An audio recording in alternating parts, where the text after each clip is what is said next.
this apply for basically every country that you want to go to. First of all, leave your jewelry and valuables in a safe place in your country.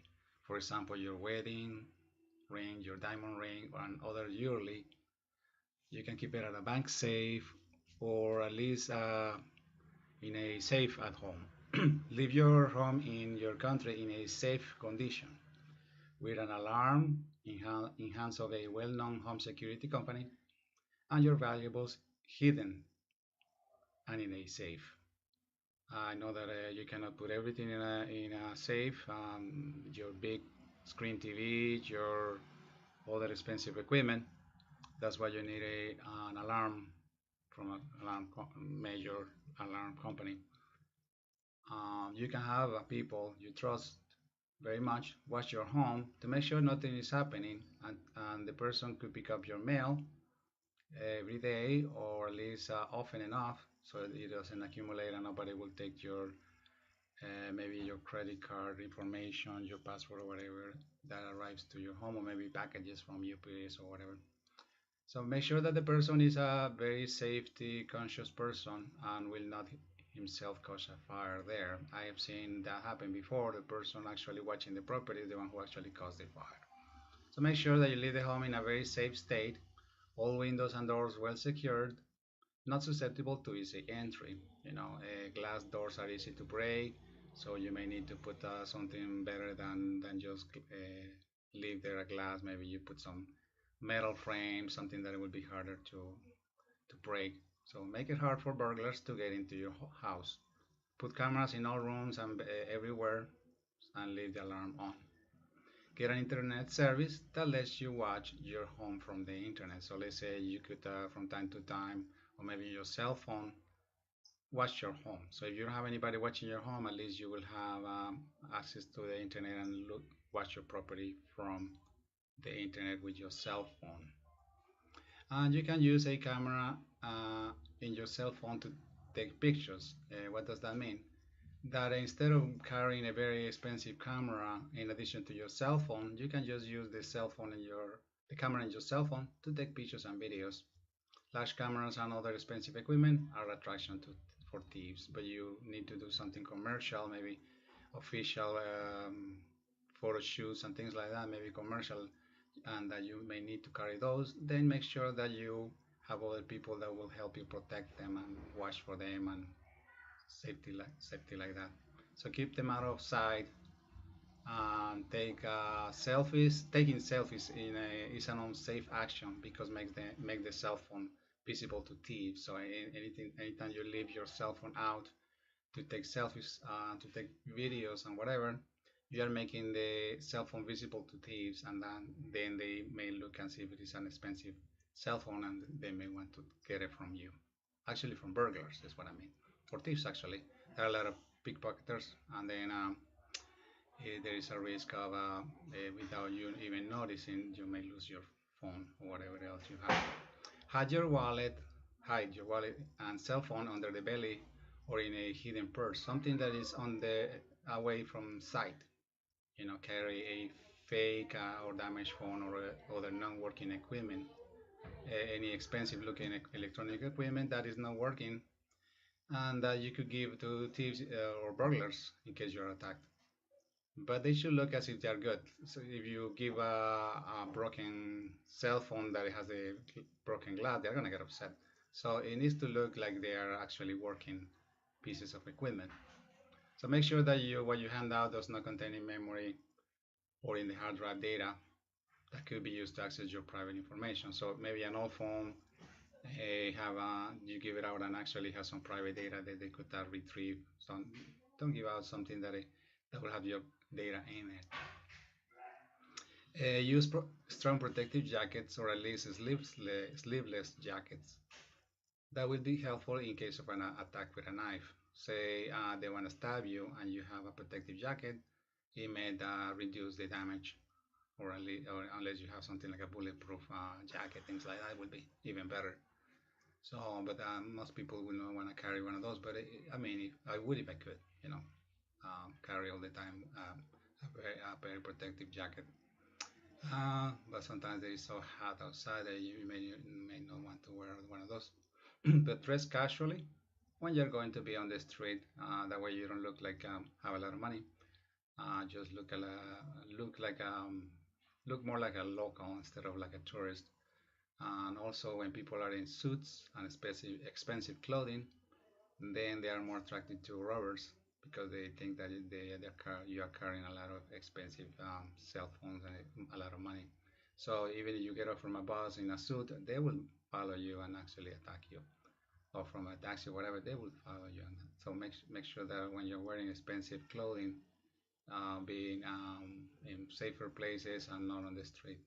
Expensive jackets can be removed by robbers. So if you're carrying a very expensive jacket, a leather jacket or something, they may try to get it from you along with your cell phone and whatever else you have on you. So do not carry expensive watches and other expensive equipment or jackets and things that could be removed easily from you. Use tennis shoes or dress shoes instead of sandals because the tennis shoes and dress shoes are easier or more useful when running and walking fast than sandals. Sandals sometimes come off from when running and walking fast. So if using sandals, then use the ones that will not come off easily. Um, but preferably wear tennis shoes or dress shoes according to what you're wearing. Better if you wear long pants instead of shorts. And in some places, say nightclubs and things like that, they may not let you in if you're in shorts and sandals. Uh, they want to keep the place in good appearance with the people that is arriving there. And these clothing are more for the beach, but not really for nightclubs. And when arriving at the destination airport, there's a chance that some of your checked-in luggage arrive later in a different plane or a later time. Maybe it didn't fit in the plane, it was put in a different plane, and it may arrive at different time, and maybe later in the day or the next day. So it's better that what you need at hand, keep it in your carry carry on or with your handbags. That way you don't have to wait until the other luggage arrives for you to get what you really need right now from day one. Do not leave jewelry and expensive items in your checked-in luggage. They may be gone by the time you open the luggage, and airlines are in the contrast state that they do not take responsibility for jewelry and other expensive items located in the check-in luggage. It happened to me. I had a watch in a luggage, and when I opened the luggage, there was only the box, but not the watch. So they can, when they check the luggage, they may grab the watch and put it on themselves, and then it's gone. So, and they were not, the airline didn't take responsibility. So make sure that you don't leave small items that are very expensive in your check-in luggage. Rather put them in your carry-on. Maybe a huge all-in-one computer will not take, but they will take a watch or they will take jewelry or whatever else, or maybe expensive camera or cell phone that you leave in your check-in luggage. So small items are, if they are expensive, carry with you in your carry-on or check-in luggage. I mean, on your handbags. Travel light. Carry mainly what you really need. Some people try to be want to have everything at hand, and they carry so much stuff. But then the more things you carry, the more things you have to watch for to take care of. This may be funny, but I would do that. It sounds really funny, but I mean, if say you are gonna fly on a long trip from country to country, and you go over large bodies of water. And this is funny, but if the plane lands on water due to a failure, then you could have a face mask, snorkel, and things like that. That will be useful if having to remain in water for a long period of time. It's very rare for a plane to actually crash and things like that. But if it lands on water, at least you will have a extra protection while in the water. I mean, if I could, I would carry a wetsuit, but that's pretty big and kind of difficult to put on in case it falls on water. But you could carry a little the jacket, the wetsuit jacket. I know planes provide floating device. But it's kind of not too protective. So, but if you carry at least a jacket that keeps you a little bit warmer, something that is good for waterproof or something like that, would be even better to be on one of those or with one of those. Carry food items and other survival items in a small handbag and make sure that you take that with you if you are having to exit the plane due to an emergency landing in an isolated area. Also carry long-range communication devices there and make sure that they are waterproof in a waterproof bag or plastic box. So let's say the plane lands in land and you survive, at least you will have some food or something while help is on your way. And, and you can carry extra stuff like a strong lantern, long range light, and other things such as a loud sound device, fire, something that you could set up a fire on land, but that is going to be allowed in the carry-on. Tag your luggage very visibly to be very visible from far. It has happened to me before that I couldn't identify my luggage, and it's very easy because some luggage look very alike like others, and then you need to put something to very easily identify from far. If somebody takes your luggage with them or with him, then you will see it from far that he took it, and then you could go ahead and tell him. It happened to me. I grabbed the wrong bag and went home, and actually I noticed that it was somebody else's, and I had to contact the person. Luckily, they have their contact information in the luggage, and we exchanged her luggage with mine. So you gotta tag it correctly to make sure that you find it quickly. And use hard cases. I recommend using hard cases instead of soft fabric luggage pieces. The soft ones fit a lot of more stuff, but they could break more easily. Somebody could put a knife and open it wide, and then you will have your stuff. Or if it gets ripped, your stuff will be all the way from where the luggage was dropped from the plane all the way to where you pick it up, and it will be all your stuff will be all over the place. So it had happened to somebody I know. Or her shampoo and every clothing was spread all over the place. And the airline will take some risk recognition for that, but it's better to have your stuff and not wait for the airline to take responsibility. Since you may arrive with dollars unless you get them or euros from where you are coming from, you may not have any local currency, so you may stop by a currency exchange agency and get some pocket money for the taxi and other for food and little things, maybe the hotel for one room for one night. Some money that you will be able to use while you get settled in your hotel. When you get off from the airport, you may be greeted, or probably will be greeted by multiple people trying to get your luggage to a taxi. So basically, what you can do is not pay attention to them. You can hire an official airport card handler. They will wear a uniform, or they will be by the cards, distributing the cards to every single passenger who wants one. So you can get one of those cards and carry your luggage yourself, or get an official one to accompany you to the taxi and ask them to take you to the official taxi area. Don't take just a taxi from the street because you don't know their intentions. It's safer to take an official taxi from the group of taxis that are in a line, waiting for passengers to come in. So be careful when you are about to take a taxi from, especially from the airport that you're carrying so much stuff. Have an exact address of the hotel, the exact address of the hotel, and know beforehand how long it takes to get there from the airport. You can print a map before you travel of the path to be followed from the airport to the hotel, and have at hand phone numbers of people you can call to meet you where you will arrive. So you are not by yourself when you arrive. So it's better to even meet the person at the airport and have that person accompany you to the destination.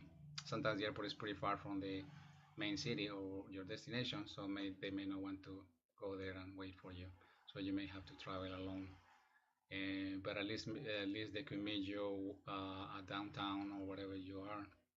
If you need to take a second taxi to the hotel, sometimes there is a taxi that will take you straight to your hotel. Sometimes there is what is called like a microbus that will very cheaply will take you to downtown, but they will drop you in an unsafe location where there might be some thieves that may try to attack you. So it's better to, if you ride to in a microbus, to actually take a taxi right away from there, or have somebody meet you there, and have several contacts at your destination country that are willing to accompany you to places for you to become acquainted with the city. Try to go places with other people, not alone. Do not carry expensive items with you, and if you do, keep them out of sight. It is not safe to walk alone on the street, so it's better to take taxis most of the time, or at least go in groups. The larger the group, the better. You can hire tour services from companies, not from individuals. You can go to, let's say, a shopping center and go to a tour company and then get into a tour. So tours are a lot safer than just walking by yourself. But if you don't want to do that, then go with other tourists that you know that you can trust. But stay in separate rooms so your other tourists will not get stuff from your belongings. So because they maybe the other tourists could be a thief, and you don't know. Go to safe areas, could be shopping centers. If you need to want to get to know the city, you can take a taxi. Sometimes the taxi is charged by the hour. In South America, it will be very expensive. But in some European countries and other ones, it will be very expensive to hire a taxi for an hour or more. Or you could hire an Uber, will be a little less expensive to get to know the city and to get off directly at your destinations. There are microbuses or minibuses that take people from the airport to downtown. Because you will be arriving with a lot of luggage to downtown, then you're at risk of attack. I already mentioned this. So you can wait at the lobby of the mini terminal of the destination of the microbuses and call an Uber or a friend to meet you and then call a taxi company. Major taxi companies advertise their numbers on their taxis.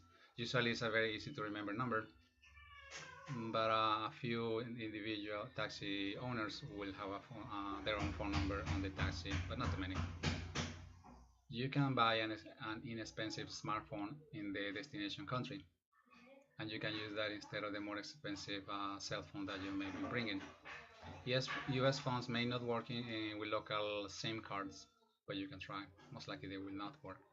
So there are services in which they will make them work, but their phone will no longer work in the United States or Europe because once they convert it to the local country, the system is different and it may not we messed up the original settings or the thing that you had from your country. So it's better just buy a cheap, inexpensive phone, and basically you can buy minutes. You can buy for example, in Colombia, you can buy $3 worth of minutes or $10 worth of minutes, and then you can use that. But you would not want to buy a monthly plan because you're not going to be there for months, or unless you actually plan to do that. Once you hire a company taxi or Uber or Lyft, you can ask the driver where is it safe to go. If the place where you're traveling to is a country that uses a different language, then prepare or get a list of commonly used phrases and words. Have it at hand and make extra copies to keep at the hotel. So you can laminate it or whatever, or at least keep extra photocopies of the list of words that you will use most of the time. Learn as many as you can. Make sure that you get to know how they are pronounced. The better you pronounce them, the more easily they will understand you.